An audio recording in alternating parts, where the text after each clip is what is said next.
Ассалам алейкум, хөрмәтле телетамашачылар. Сазлар сыйгыра тамасында берилип атырган көрсөтүбүздүн нөбөттөгү санын тамаша этиң.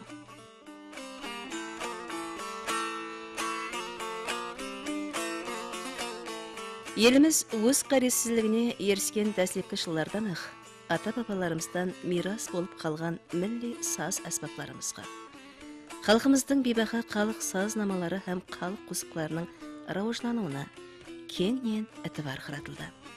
Хакыйкаты менен де музыка бул сыйхырлы күч. Оның сес ыргакларынын тарбиялык әһмияты, инсан рухуна булган таасири һәм әһмияты өз алдына. Әсіресе милли саз аспапларымыздан таралган жагымлы, сулуу һәм нәзик намалар адам жанына рухи юш береді, кеулін кушлайды, жакшы кыялларга бөлеп ойландырады һәм завкландырады. Сазлар сыйгыры телекөрсөтүбүздүн бүгүнкү санында халкыбыздын әзелден кеул сырласы болуп киятырган мене ушундай милли музыка мирасларыбыз хакында кеңинен сөз этебиз.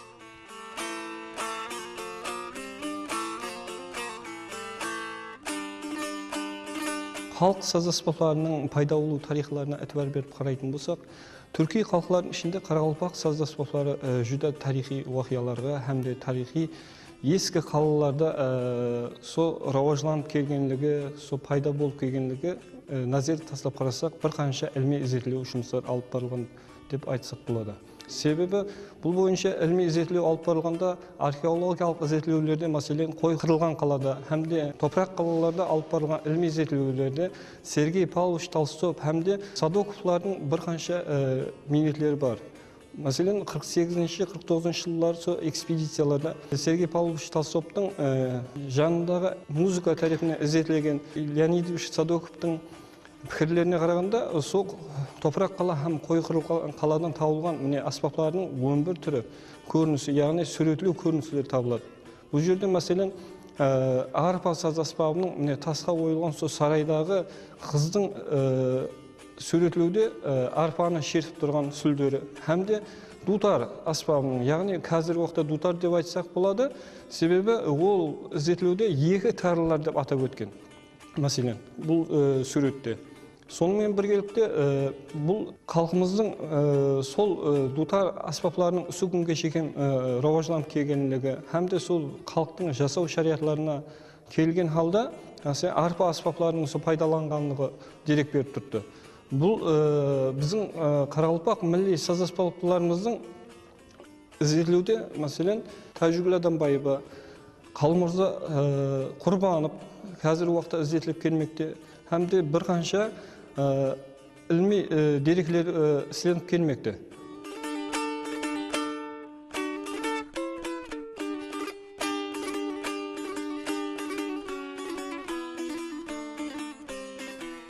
İlmi dereklerge nazar salып karaytın bolsak, Илимпаз Хурцакистин айтуу боюнча сол аспапларды, маселен, Аль-Фараби тарихine органология пәнге тикар салган деп айтылады. Аспапларга изилтөөлөрдө тикарын салуу үчүн уларды үфлөп шертүү һәм тарлы саз аспаплар, урпагуу саз аспаплар, булар классификация бөлгөнү Илимпазымыз Ашот Иванович Петерсянс бул халкыбыздын милли саз аспапларын, яғни 50-нчы жылдары кайта иштеп реконструкция иштейди. Маселен, буларды көп мағлуматларды айта беруге болады, себебі аспапларымыздың аңыз афсаналарына текарлансақ болады. Һәм олар хақында ертеклер, раваятлар, һәр кыйлы халқымызда сақланып келген. Солардан мәселен, қобыз саз аспабы. Қобыз саз аспабын атап өтетін болсақ, бұл жырауларымыздың һәм илми изилтөөдө атап өткенде, қобыз саз аспабы пайда болуун аңызларда, афсаналарда аталып өтүлгөн. Мәселен, бұл қобыз саз аспабын дөретүүчү инсан бұл коркутатады деп су күнгө чейин со жырауларыбыз тарафынан далилденип келатырды. Каракалпак сазларынын сагасы саналган қобыз саз аспабы айемги дәвірден осы күнге шейін сол қалпында сақланып келген. Жырауларымыз бұл қобыз саз аспабы менен халқымыздың қаһарманлық дастанларын жырлап, фольклорымыздың бейбаға мирасының сақлануына өз үлесін қосқан.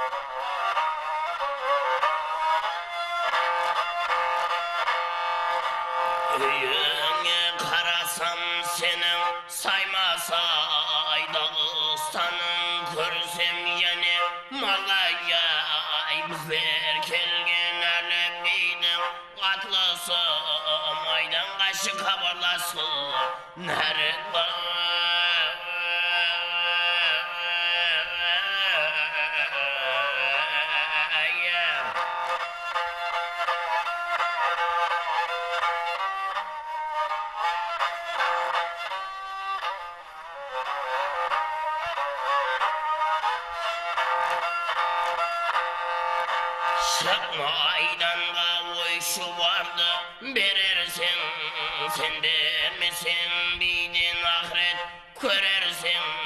Әліпби соратты сенің атыңды, ендігісін баба өзің білерсің. Ханнан азап ақырет көрмеймен десең, өз атыңды өзің ұшлап берерсің.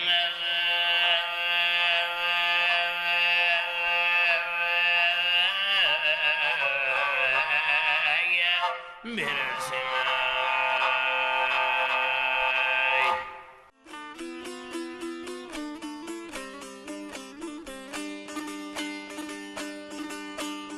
Ескі рауаятларға қарағанда, мәселен, инсан жаратылысында міне музыкалық саз аспаптардан пайдаланған. Мәселен, сол инсанға жан ата етуде, мәселен, дутар, қобыз, міне әр қилы аспаптардың сол аспаптар арқылы жан енгізу. Мәселен, бұл текарынан әтібар беріп қарайтын болсақ, сол әр бір аспап шертілгенде инсанға еш беруі, міне, мәселен, белгілі болып, сол көз алдымызға келтіруге болады.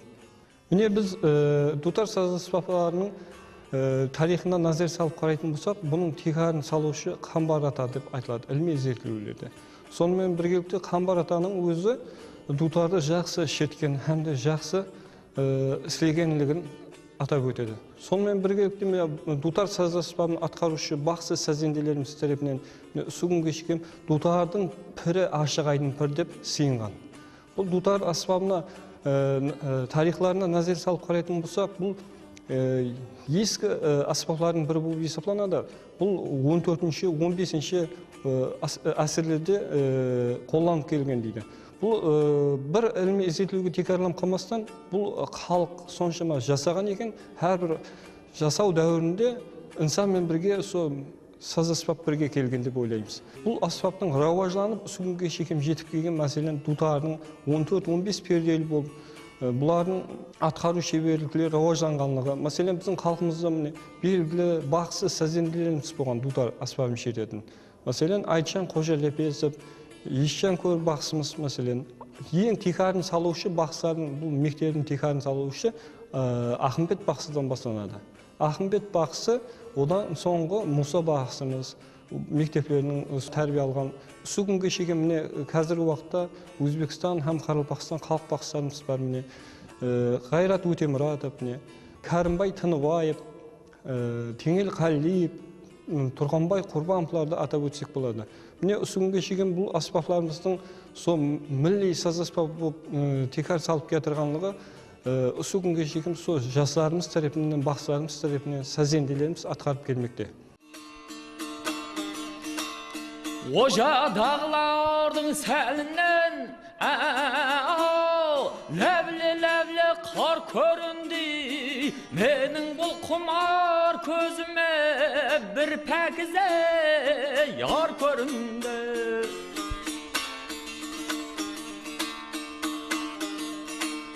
Gelmişem dağlardan aşağı, köp yerlere düşe, yar koynunda koşa, kol timegene nar köründe.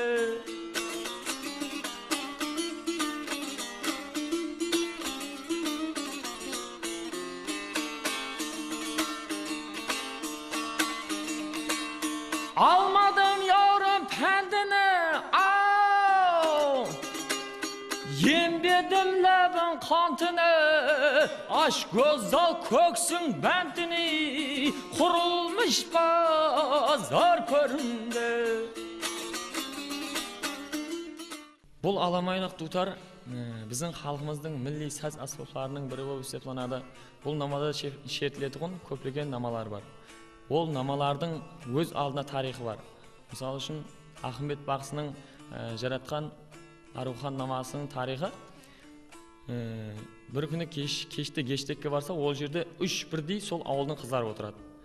Сол қыздардың ішінде пәкізірегі, һәм үлкенірегі, һәм сұлуырағы Арухан деген қыз болады. Ане сол қызға арнап бұл нама шығарылады. Және Мұса бақсы дөреткен 7 асырым намасы бар. Ол нама Ол өзінде осындай талант бар екен біліп, бақшылыққа деген қызығушылық бар екен біліп, ұстаз іздеп кетеді. Сонда 7 асырынан өтіп дем алып отырған уақытында бұл наманы дөретеді. Міне осындай болып Қарақалпақ халық намалары дөреліп келе берген. Енді біздің вазифамыз осы ұстаздарымыздан үйренген намалар, осы ата-бабамыздан жетіп келген намаларды біздер жақсы өздестіріп, осы намаларды дастанлардан қосықтарын осы намаларға түсіріп, жақсылап атқару, халқымызға жеткізу болып есептелінеді.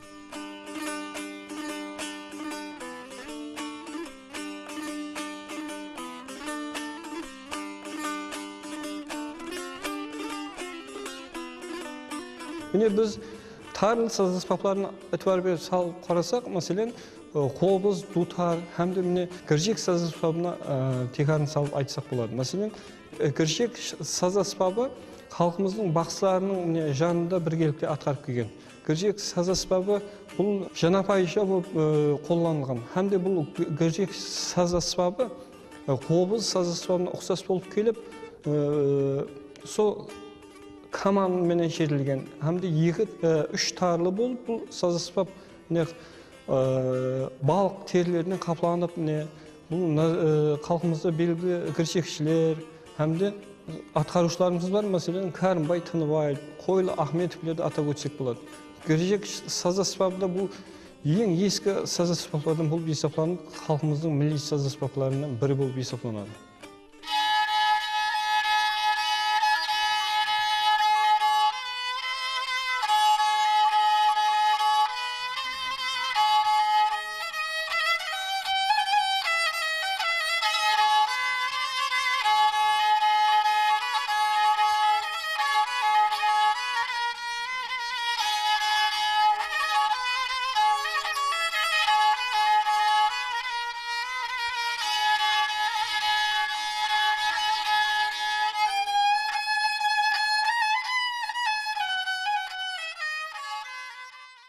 Енді бұл сазымыз Әуж Мұхалле сазы болып, әлбетте бұл сазды дутар саз аспабымен біргелікте үлкен Қарақалпақ халық саз аспаптары бәршесі ансамбль болып біргелікте атқарылғанда жүдә бір өз алдына басқаша саз болып келеді.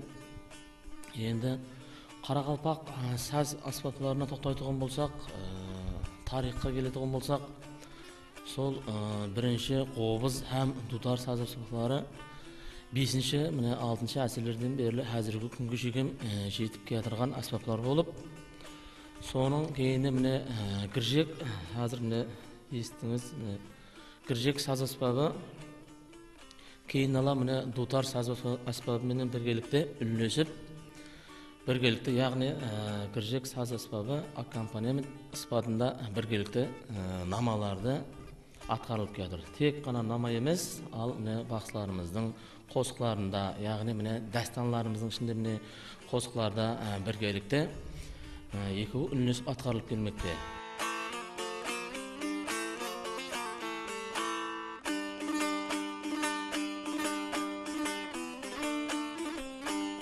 Мәселен, біз алдыңғы айтып өткен тарлы саз аспаптары һәмде тартқышпен тартылып шертілетін саз аспаптарды атап өттік.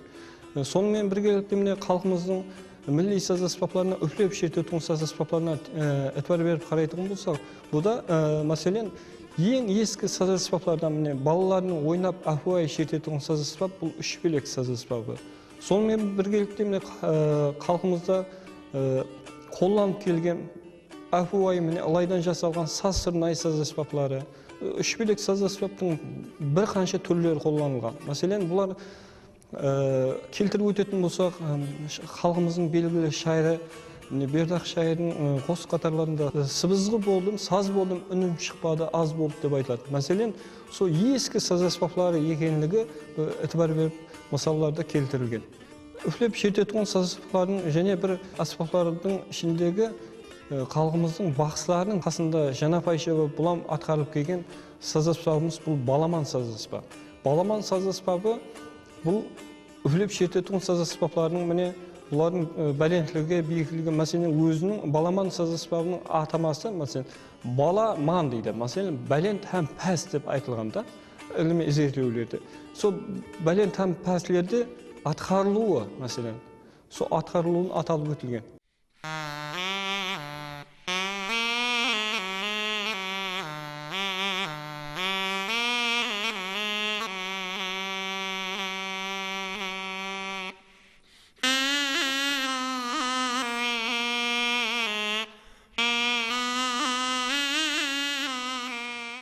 Sonымен біргелікте үплеп шететін саз аспаптарының міне қатарына қамысынай, әмде сыбызғы саз аспаптары болған. Бұл әпуайы қамыстан іспенгендегі себеплі қамысынай деп айтылады. Сыбызғы саз аспаптарымыз сол қамысыладан міне атқарылып келген ісленіп. Сонымен бүгінгі қолданып келген саз аспаптардан және біреуі ескі аспаптарымыз міне hayal қыздарымыз тарапынан атқарылып келген üflep şertu saz aspaplarının қатарында демлі саз аспаптарға бұл шоңғобыз саз аспаптарын атап өтсек болады.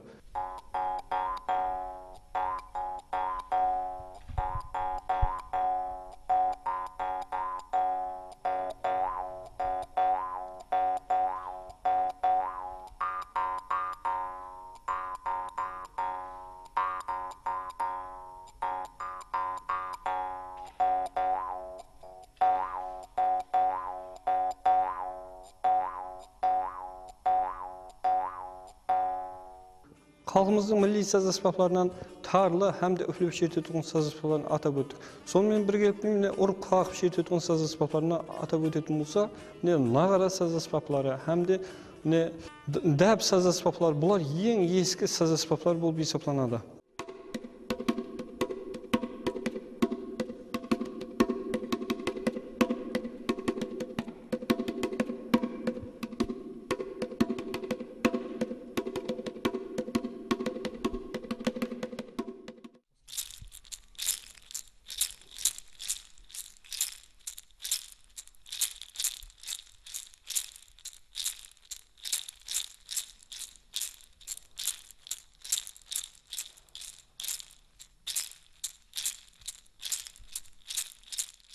Бұл аспаптардың қосымша міне халқымызда міне бұрыннан пайдаланып кетірген әскери басшылар тарапынан міне халқымыздың міне жарын келтіруде дауыл саз аспаптары, яғни дабыл деп айтылады. Дабыл қағушы һәм де бұл дастанларда бір қанша сәулеленулер бар. Мәселен, бұл аспаптың дабыл саз аспабы әскери басшылар қолданған мәселен. Сонымен біргелікте ұрып қағушы саз аспаптарынан майық қабақ балаларымыздың қағып ойнап шертуіне арналған саз аспаптары. Һәм де жастарымыз қазіргі уақытта суға уақ саз аспаптарына тері қаплап атқарылып келмекте.